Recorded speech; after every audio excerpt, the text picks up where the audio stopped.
In recent news, the UAE has announced plans to haul an iceberg from Antarctica in an effort to cool down its climate. The UAE is composed mostly of desert and it has a water shortage problem.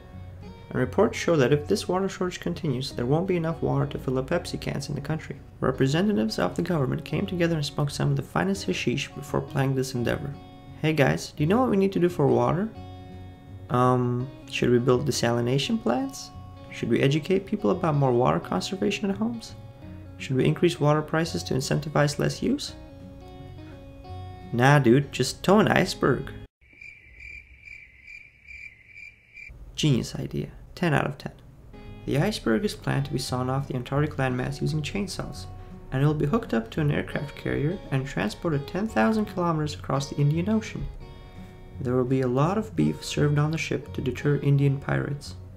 An aircraft carrier's maximum speed is reported to be 56 kilometers an hour, which would mean that it would take 1 week to reach the UAE if the carrier set sail 24/7. Fortunately, the UAE plans to hire some Uber drivers to work the overnight shift to steer the vessel in order to not have to pay overtime to the ship captains. Some critics have suggested that the icebergs would melt before reaching the UAE, but the Ministry of Icebergs has assured the public that the iceberg will only be moved at night so as to minimize melting. Another issue would be the rising water levels as the iceberg would melt over time, but the ministry plans to construct a large straw to suction off the fresh water into a reservoir. The ministry still hasn't found a motor powerful enough to apply negative pressure into the straw, but some sources say that the ministry plans to pay Yo Mama for the job because she fat.